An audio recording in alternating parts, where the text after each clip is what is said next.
सूबे की योगी सरकार के 4.5 वर्ष के कार्यकाल पूरा होने पर यूपी के नगर विकास राज्य मंत्री और कानपुर देहात के प्रभारी मंत्री महेश चंद्र गुप्ता ने यूपी के जनपद कानपुर देहात के कलेक्ट्रेट सभागार में प्रेस कॉन्फ्रेंस का आयोजन किया।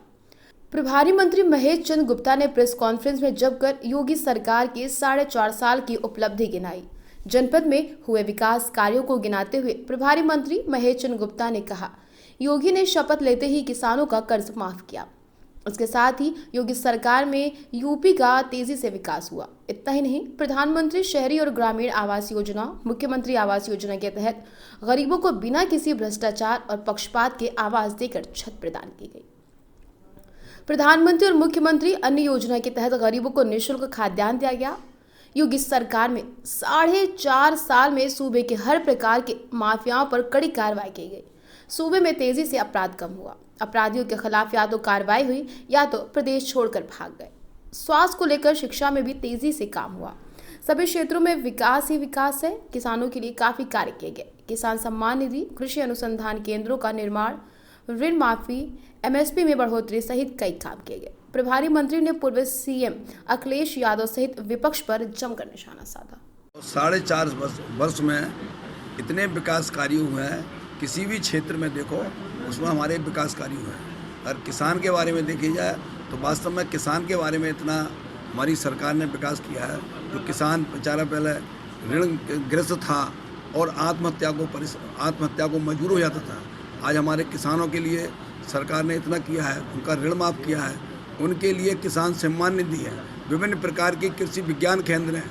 और मैं कह सकता हूं कि वास्तव में जितना किसान के बारे में उसने रेट बढ़ाए हैं, एमएसपी दूनी की कर दी, कई तरह की जो सुविधाएं हैं वो किसान के बारे में की हैं। और मैं कह सकता हूं आज प्रदेश हमारा भयमुक्त है। जो माफिया थे वो जिस प्रकार से उन्होंने प्रदेश को सताया था, प्रदेश में जो गुंडागर्दी होती थी, आज वो माफिया अपने बिलों में है। या फिर माफियों की जिन्होंने हमारे गरीबों की ज़मीनों को ज़बरदस्ती उन पर कोठियाँ बना ली थी, आज वो माफिया भी भयग्रस्त हो गए और उनकी कोठियाँ तक खसा दी गई। मैं कह सकता हूँ कितने अपराधी ऐसे मुठभेड़ में मारे गए जो इनामी थे, जिन्होंने पुलिस पर वार किया, जनता पर वार किया। कितने बदमाश जो हैं वो जेल चले गए। मैं कह सकता हूँ आज हमारे प्रदेश में ये भयमुक्त प्रदेश है।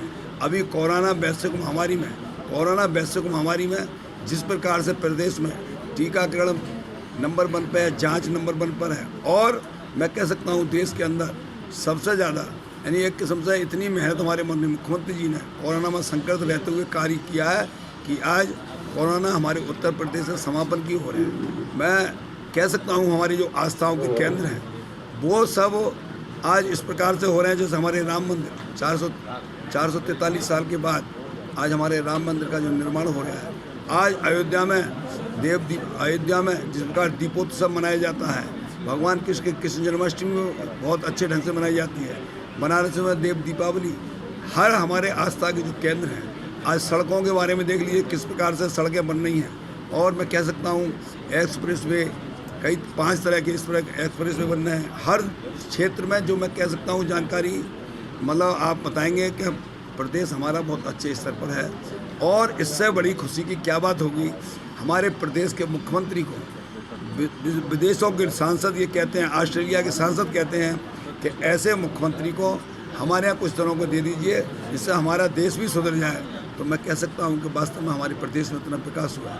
और रही बात अखिलेश जी की, अखिलेश जी तो कोरोना वैक्सीन है, फिर बाद आखिर में उसके इस भाव से भी उस समय फर्क पड़ा था। और अगर वो ये शब्द ना बोलते तो मैं कह सकता हूँ कि आज लोग जिस प्रकार से उत्साह और उमंग आज टीके लगवा रहे हैं तो बहुत पहले से लगवाना चालू हो जाती। और फिर बाद में उनके पिताजी को भी लगवानी पड़ी और उन्हें भी लगवानी पड़ी। मंत्री आपके हिसाब से